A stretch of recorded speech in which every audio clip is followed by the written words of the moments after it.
বিসমিল্লাহির রহমানির রহিম। আসসালামু আলাইকুম ওয়া রাহমাতুল্লাহ। প্রিয় শিক্ষার্থীরা, ওয়েলকাম টু মুমিনুরস টিচিং হোম। প্রিয় শিক্ষার্থীরা, এই ভিডিওটির মাধ্যমে মূলত তোমাদের এইচএসসি ব্যাচের ফিজিক্স ফার্স্ট পেপারের প্রথম অধ্যায় ভৌত জগৎ ও পরিমাপ এই অধ্যায়ে অঙ্কের ধারাবাহিকতায় প্রথম অঙ্ক মাত্রা এবং মাত্রা সমীকরণ সংক্রান্ত কিছু সমস্যা নিয়ে আলোচনা করা হবে। ভিডিওটি তোমাদের জন্য অতি গুরুত্বপূর্ণ হওয়ায় অনুরোধ রইবে ভিডিওটি না টেনে সম্পূর্ণ দেখার জন্য, এবং ভিডিও নিয়ে কোনো প্রশ্ন থাকলে কমেন্ট বক্সে প্রশ্ন করতে পারো। চলে যাচ্ছি মূল ভিডিওর আলোচনা অংশে।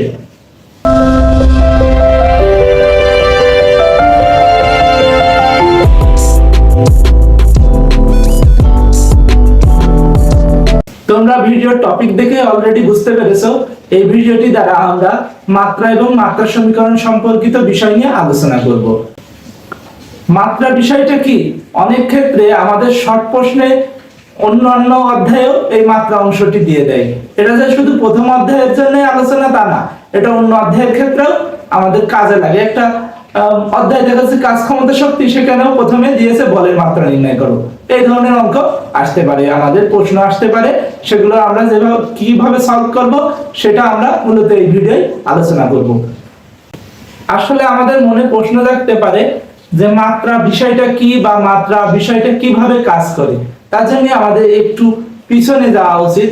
দেখো, আমরা বইয়ের শুরুতেই পেয়েছি পদার্থবিজ্ঞানে তিনটি মৌলিক বিষয় হচ্ছে, সেটা যদি আমি লিখি, একটা হচ্ছে দৈর্ঘ্য, একটা হচ্ছে ভর, আর একটা হচ্ছে কি সময়। এগুলো যদি আমি সংক্ষেপে প্রকাশ করতাম তাহলে দৈর্ঘ্যকে লেন্থ এল দ্বারা প্রকাশ করা হয়, এটা প্রকাশ চিহ্ন, প্রকাশ চিহ্ন। ভরকে কি দ্বারা প্রকাশ করা হয়? এম দ্বারা প্রকাশ করা হয়। এবং সময়কে কি দ্বারা প্রকাশ করা হয়? সময়কে সেকেন্ড দ্বারা প্রকাশ করা হয়, টি দ্বারা প্রকাশ করা হয়, সময় সেকেন্ড দ্বারা প্রকাশ করা হয়, বা কোনো ক্ষেত্রে দেখা যাচ্ছে এককে হলে সেকেন্ড দ্বারা প্রকাশ করা হয়। এখন এদের একক কি থাকে? দৈর্ঘ্যের একক কি হয়? একক যদি আমরা লিখি, দৈর্ঘ্যের একক হচ্ছে মিটার, ভরের একক কি কেজি, এবং সময়ের একক কি সেকেন্ড আকারে প্রকাশ করা হয়। আমরা যে বিষয়টি এখন শিখবো সেটা হচ্ছে মাত্রা। এগুলো যদি আমি মাত্রা লিখতাম, দৈর্ঘ্যের মাত্রা থার্ড ব্র্যাকেট দ্বারা আমরা লিখতাম এল, ভরের মাত্রা আমরা থার্ড ব্র্যাকেট দিয়ে লিখতাম এম, বড় হাতের এম দেব, এবং সময়ের মাত্রাকে আমরা কি দ্বারা প্রকাশ করতাম? টি। এইভাবে আমরা মাত্রাগুলো লিখতাম। এখন প্রশ্ন হচ্ছে এই মাত্রাগুলো দিয়ে আমাদের কি কাজে লাগে? মূলত এই মাত্রা দিয়ে আমরা সূত্রের প্রতিপাদন বা সূত্র ঠিক আছে কিনা ডান পক্ষ এবং বাম পক্ষ, আমরা যেমন লেফট সাইড এবং রাইট সাইড দিয়ে অঙ্ক করেছি, প্রমাণ করেছি বা দেখাইছি পূর্বে ম্যাথে, সেই টাইপের অঙ্ক করা লাগে। অর্থাৎ একটা সরল সমীকরণ দেওয়া থাকে, তার বাম পক্ষ এবং ডান পক্ষ মিলানো লাগে।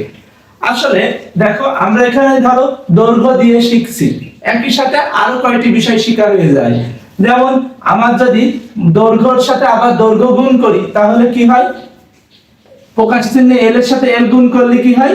এল স্কয়ার, যেটা কিন্তু আর দৈর্ঘ্য থাকে না, কি হয়? ক্ষেত্রফল হয়ে যায়।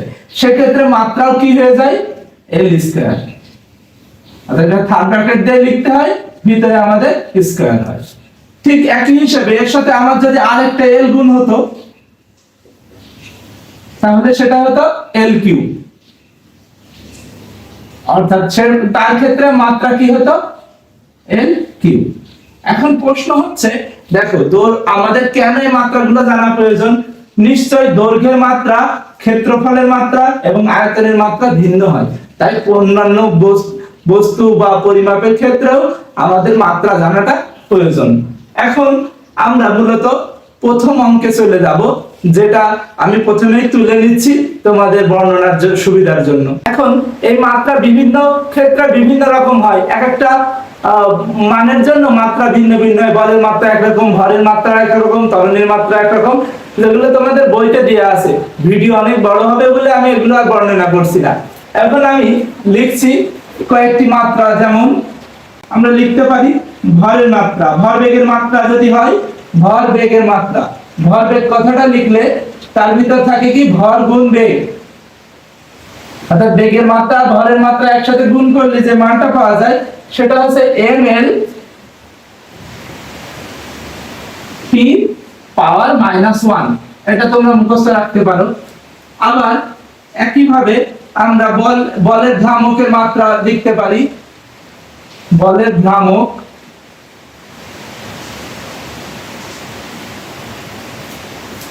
সেটা হবে বল গুণ ভ্রামক মানে লম্ব দূরত্ব, ফার্স্ট ব্র্যাকেটের মধ্যে লিখছে লম্ব দূরত্ব। এই দুটো গুণ করলে আমরা পাই বলের ভ্রামক। বলের ভ্রামককে যদি আমরা প্রকাশ করি সেটা হয় m l স্কয়ার t পাওয়ার -2 ব্র্যাকেট ক্লোজ। দেখো এই মানগুলো সব সময় কি হবে বড় হাতের অক্ষর দিয়ে লিখতে হবে। আমরা আরেকটা লিখতে পারি উদাহরণ বেগ, বেগ অবক্রম, এটা যদি আমরা লিখি তাহলে কি হবে আমাদের বেগ বাই দূরত্ব হয়, বেগ বাই দূরত্ব। এটা আমরা লিখতে পারি lt তার পাওয়ার -1 বাই l, এবং এই l উপরে l আর নিচে l কেটে যায়, তাই থাকে কি শুধুমাত্র t তার পাওয়ার -1। এখানেও থার্ড ব্র্যাকেট থাকবে, এখানেও থার্ড ব্র্যাকেট থাকবে, অর্থাৎ মাত্রা সবসময় থার্ড ব্র্যাকেট দ্বারা প্রকাশ করতে হয়। প্রিয় শিক্ষার্থীরা, এইভাবে এক একটা উদাহরণ হতে পারে। আমরা এই পর্যায়ে একটা, দুইটা এবং তিনটা, মোট তিনটা এই মাত্রা সমীকরণ সংক্রান্ত ম্যাথ সলভ দেখব। আমি প্রথমে অঙ্কটা তুলে নিচ্ছি। উদাহরণ 1। প্রশ্নটি এমন যে যদি A equal BN CN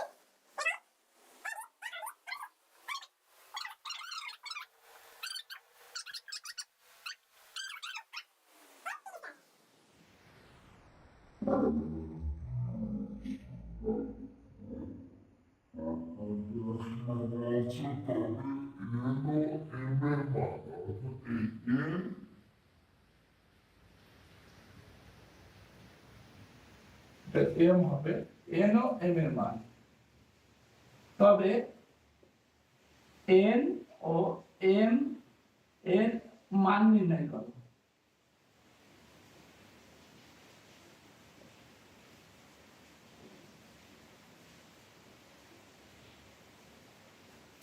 প্রিয় শিক্ষার্থীরা, এই প্রশ্নটি যদি আমরা তোলার পরে একটু খেয়াল করি তাহলে দেখব যে প্রশ্নে একটা মান দেয়া আছে, m এর মান দেয়া আছে bn এবং cm আকারে দেয়া আছে এবং a b c এর মাত্রা দেয়া আছে। প্রশ্ন এমন দেখলে তোমরা বুঝতে পারবে সেখানে কি দ্বারা অঙ্ক করতে বলছে। এটা মূলত মাত্রা দিয়েই আমাদের অঙ্কটা সমাধান করতে হবে। তাহলে এই জিনিসটা আমরা বোঝার জন্য আমরা সাইড নোটে এভাবে লিখে নিতে পারি, তাহলে আমাদের সুবিধা হবে। এখানে মাত্রাগুলো কি ছিল, a ইকুয়াল কি ছিল lt, b ইকুয়াল কি ছিল l স্কয়ার t তার পাওয়ার -1, c ইকুয়াল কি ছিল lt স্কয়ার। এটা বুঝতে পেরেছি আমরা আশা করি। এখন এখান থেকে আমাদের n আর m এর মান বের করতে হবে। তাহলে n m আছে কোথায়, এখানে আছে, এই সমীকরণটা আমরা লিখব। এখন লিখব আমরা সমাধান। সমাধান লেখার পর দেখো a দিয়ে যেটুকু আছে আমরা বহু সেটা তুলবো, a ইকুয়াল bn cm, এই আমরা লিখলাম। এখন আমরা মান বসাবো। এর মান কি আছে lt, বা lt ইকুয়াল কি লেখা যায়, b এর মান কি l স্কয়ার t পাওয়ার -1। এখন তার ব্র্যাকেটে দিতে হবে এর টোটালটার পাওয়ার আছে n, এবং ঠিক একই হিসেবে c এর পাওয়ার কি আসবে, c ইকুয়াল lt, সেটা lt স্কয়ার লিখলাম। এখন এর পাওয়ার m, এটা আমি মান বসাইছি, তোমরা ব্র্যাকেটে এখানে লিখে দিতে পারো মান বসিয়ে পাই। এরপরে আমরা এই জিনিসটা থেকে আমরা দুইটা আলাদা করব, সূচকের নিয়মে আলাদা করব। অর্থাৎ একটা এল এর উপাদান দিয়ে লিখবো একবার, আর একবার টি এর উপাদান দিয়ে লিখবো। তা না হলে আমরা কখনোই এন আর এম এর মান বের করতে পারবো না। তাই আমরা লিখে নেব এখন সূত্র প্রয়োগ করে। আর তোমার বাড়তি কথা লেখার দরকার নেই, শুধু সূত্র প্রয়োগ করে লিখলেই যথেষ্ট। প্রয়োগ করে পাই, সূত্র প্রয়োগ করে আমরা কি পাই? একবার এল এর সহগগুলো সহ এল এর মান লিখবো এবং টি সহগগুলো সহ টি এর মান লিখবো। প্রথমে আমরা এল দিয়ে লিখি। এল ইকুয়াল কি হবে? এল স্কয়ার, স্কয়ার আছে আর তার সাথে n গুণ হলে কি হবে? 2n। l 2n এর সাথে এটা কি আছে? গুণ আছে, গুণ এখানে কি আছে? lm, lm থাকে, এই থাকে। এটা আরেক লাইন করে নিলে এটা কি হয়? বা l ইকুয়াল, এখান থেকে দেখো দুইটা l কমন নিলে কি আসে সূচকের নিয়মে? 2n, এখানে গুণ আছে, গুণ মানে যোগ হয়, 2n প্লাস m এমন আসে। এখন কথা হচ্ছে যে এটা যদি আমরা দুই পাশ থেকে l বাদ দিই, অর্থাৎ আমরা বাদ দিলে এখানে কিছু নেই মানে কি? এখানে 1 আছে, 1 লিখলেও হয় না লিখলেও হয়। এখন অতএব আমরা কি লিখতে পারি? 1 ইকুয়াল 2n প্লাস m। এটাকে আমরা 1 নম্বর সমীকরণ দিতে পারি, কারণ এই সমীকরণ দিয়ে আমাদের n এবং n এর মান, m এর মান বের হবে। পরবর্তীতে আমরা t এর মানটুকু লিখব।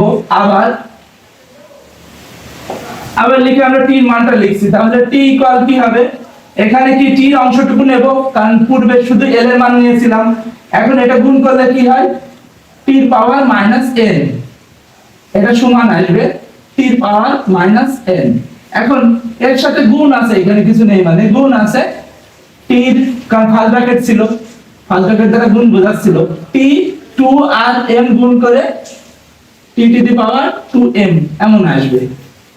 দেখো এটা বোঝো কিনা। প্রথমে আমরা ফার্স্ট ব্র্যাকেট তুলে দিয়েছি, এর পাওয়ারটা 1 এর সাথে গুণ করেছি, মাইনাস n হয়েছে, চিহ্নটা বসেছে। এখানে প্লাস আছে বলে লেখা লাগেনি, এটা 2 আর n গুণ করে 2m এসেছে, এটা আমাদের t। এখন এই দুইটা t গুণ যায় পূর্বের মতো, বা t ইকুয়াল কি করা যায়? t এখান থেকে t কমন নিলে কি হয়? Minus n plus 2m। এখন দুই পাশ থেকে t বাদ দিয়ে দেব আমরা, তাহলে কি হবে? 1 equal minus n plus 2m। এটা 2 নম্বর সমীকরণ। এখন দেখো আমরা দুইটা সমীকরণ পেয়েছি। এটা তোমাদের 3 নিয়মে সমাধান করা যায়। আর গুণ পদ্ধতি, তারপরে অপনয়ন পদ্ধতি, তারপর প্রতিস্থাপন পদ্ধতি, এই 3 নিয়মে সমাধান করা যায়। n এবং m এর মান আমরা পেয়ে যাব। এটা তোমরা করতে পারবে আশা করি, কারণ ক্লাস 9 10 এ এগুলো অনেক করেছো। এর সমাধান তোমরা পাবা। n ইকুয়াল টু হবে, অর্থাৎ n ইকুয়াল টু হবে 1/5 এবং m ইকুয়াল টু কি হবে? 3/5। m ইকুয়াল টু হবে 3/5। এটা তোমরা অপনয়ন প্রতিস্থাপন যেগুলো নিয়ম করলে এই মানটা আসবে। মূলত 1 নম্বর সমাধান এই ছিল। তারপরে তোমাদের কোনো প্রশ্ন থাকলে কমেন্ট বক্সে প্রশ্ন করতে পারো।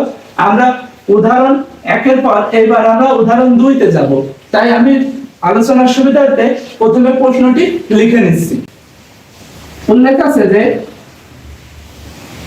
নিউটনের সূত্র অনুসারে গ্যাসীয় মাধ্যমে শব্দের বেগ, নিউটন একজন বিজ্ঞানী, তার সূত্র অনুসারে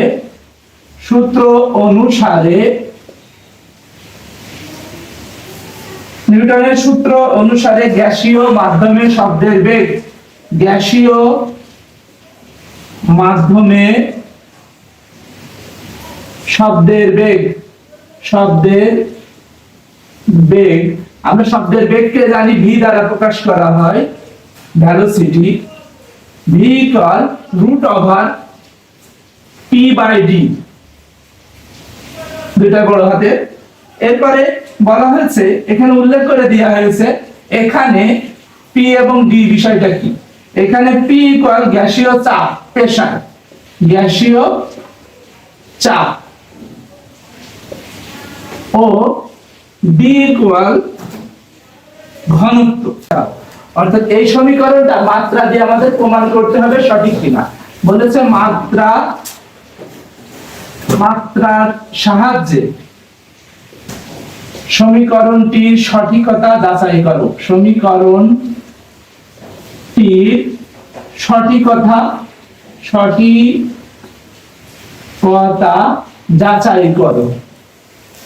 যাচাই করো। আমরা প্রশ্নটি আরেকবার একটু হাইলাইট করি। দেখো, নিউটনের সূত্র অনুসারে গ্যাসীয় মাধ্যমে শব্দের বেগ দেওয়া আছে। শব্দের বেগ আমরা জানি ভেলোসিটি দ্বারা বেগ বোঝায়, তাই ভি হয়েছে। পি দ্বারা প্রেসার অর্থ গ্যাসীয় পদার্থের চাপটা সেটা লেখা হয়েছে, এবং ডি অর্থ এখানে ডেনসিটি অর্থ ঘনত্ব, এটা আকারে প্রকাশ করা হয়েছে। ফিজিক্সের ম্যাথ করতে গেলে আমাদের খুব সহজ হবে যদি আমরা ওই ইংরেজি শব্দগুলো জানি, তাহলে আমাদের অঙ্ক ভুল হবে কম। এরপরে বলা হচ্ছে মাত্রার সাহায্যে সমীকরণটির সঠিকতা যাচাই, অর্থাৎ এর বাম পক্ষ এবং ডান পক্ষের সমীকরণের সঠিকতা যাচাই আমরা এখন বের করব। আমরা এখানে কিছু উপাত্ত পেয়েছি, সেটা আমরা সমাধান লিখে বাম পক্ষটা লিখি আমরা। বাম পক্ষ ইকুয়াল আমাদের ভি। এই ভি মানটা আমরা যদি মাত্রায় লিখি তাহলে এল টি মাইনাস 1। এটা কিভাবে হয় জানো? আমরা মাত্রা সবচেয়ে সহজে নির্ণয় করতে পারি একক থেকে। তোমরা যখন আরো প্র্যাকটিস করবে মাত্রার মান একক থেকে বের করার চেষ্টা করবা, কারণ এই দেখো ভি ইকুয়াল কি হয় মিটার পার সেকেন্ড। এই এম এর জন্য কি হয়, এম এর জন্য মাত্রা আসে এল, এবং টি এর জন্য মাত্রা আসে কি এস এর, অর্থাৎ এই টি মানে কি সময়, অর্থাৎ এস এর জন্য কি আসে টি। -1 ছিল -1, এই আকারে হয় এর মাত্রাটা, তাই মাত্রাটা বসাইছি। এটা বাম পক্ষ, আমরা বাম পক্ষ নির্ণয় করলাম। এরপর ডান পক্ষে আমরা দেখি যদি এই মান আসে তাহলে আমাদের এই সমীকরণটি কি বলবো, আমাদের ওকে আছে, ঠিক আছে। এরপরে আমরা ডান পক্ষ লিখবো। ডান পক্ষ সমান দেয়া আছে আমাদের √p/d। এটা লেখার আগে আমরা আরেকটা লাইন করে নেব, অর্থাৎ এই হাফটা আমরা রুটটা তুলে আমরা হাফ করে নেব, সেটা কি p/d আকারে রাখবো, এবং ফার্স্ট ব্র্যাকেটে আমরা কি লিখতে পারি এখানে 1/2। এখন p এর মাত্রা এবং d এর মাত্রা আমরা বসাবো। 1/2 হবে, দেখো এই পুরো মাত্রাটার উপর 1/2 হবে, কারণ এই 1/2 ছিল, সেটা এবারে উপরে আর নিচে আমরা লিখেছি। উপরে লিখেছি চাপের মাত্রা, নিচে লিখেছি ডি ঘনত্বের মাত্রা। সেটা থার্ড ব্র্যাকেট দিয়ে প্রকাশ করতে হয়, তাই থার্ড ব্র্যাকেট দিয়ে প্রকাশ করেছি। দেখো উপরে আর নিচে যদি এম থাকে, এই দুইটা এম কেটে যাবে স্বাভাবিকভাবে। পরে আমরা ক্যালকুলেশন করলে এখান থেকে মান পাবো, একদম সেম মান পাবো, সেটা কি এল টি তার পাওয়ার হচ্ছে -1। এটা আমরা অঙ্কের নিয়মে করলে কমপ্লিটলি পাবো। প্রিয় শিক্ষার্থীরা, এতটুকুই ছিল আমাদের 2 নম্বর সমস্যার সমাধানে। এরপরে আমরা 3 নম্বর ম্যাথ নিয়ে আলোচনা করব। 3 নম্বর প্রশ্নটা আমি আগে মুছে তুলে নিচ্ছি। প্রিয় শিক্ষার্থীরা, তোমরা দেখতে পাচ্ছ 3 নম্বর एग्जांपलটি আমরা বোর্ডে তুলে নিয়েছি আলোচনার সুবিধার্থে। एग्जांपलটি দেয়া আছে মাত্রা বিবেচনায় দেখাও যে পাশের সমীকরণটি সঠিক কিনা, অর্থাৎ এই সমীকরণটি বর্ণনা করা হয়েছিল F = ½ mv² -½ mu²। আমরা জানি mv² আর mu² দুটোই কি ভরবেগ। ভরবেগের পরিবর্তনটা আমরা Fs দ্বারা প্রকাশ করতে পারি। এটা আমরা অনেক নিয়মেই পারি, সমীকরণ দিয়ে পারি, আমরা দুইটার মান দিয়ে প্রকাশ করতে পারি, উদাহরণ দিয়ে প্রকাশ করতে পারি, কিন্তু আমাদের প্রশ্নে উল্লেখ আছে মাত্রা বিবেচনা করে দেখাতে, অর্থাৎ এটা অন্য নিয়মে করলে হবে না। তুমি কিন্তু এই দুটোর মান দিয়ে বা উদাহরণ দিয়ে প্রকাশ করতে পারো, সেটা তো অঙ্ক হবে কিন্তু নাম্বার পাবে না। এখন বলা হচ্ছে সমাধান, বাম পক্ষে লেখা হয়েছে মাত্রাটা বের করা হয়েছে Fs, অর্থাৎ F দ্বারা কি বল ফোর্স, এবং S দ্বারা সরণের মাত্রা বের করা হয়েছে। সরণ নির্দিষ্ট দিকে দূরত্ব, তার মাত্রা L, অর্থাৎ আমরা জানি দৈর্ঘ্যের মাত্রা কি L হয়, সেই হিসেবে L এসেছে, এবং বলের মাত্রা ml (10⁻²). এটা তোমরা মুখস্থ রাখবে, বলের মাত্রাটা বোঝার নাম বোঝো, বলের মাত্রাটা মুখস্থ রাখবে, কারণ আমাদের ইন্টারমিডিয়েট লেভেলে কোনোদিন এই ঠিকটা আসে না এমন কোনো প্রশ্ন নেই। অর্থাৎ তুমি তোমার 2 বছরের পড়াশোনার মধ্যে কোনো না কোনো পরীক্ষায় একটা ঠিক পাবেই, যেটা হচ্ছে বলের মাত্রা কি। তাই একটা ঠিক তোমার কমন হয়ে গেল, সেটা হচ্ছে ml (10⁻²). এটা মুখস্থ রাখবা। এখন দেখো l আর l গুণ করলে কি হয় l², তাই ml² (10⁻²). এটা এসেছে Fs এর মাত্রা। এটা সমান আমরা জানি এটা সমান আগেই বলেছি এফএস সমান এটা সমীকরণটি সঠিক হবে, কিন্তু আমাদের প্রমাণ তো করে দেখাতে হবে।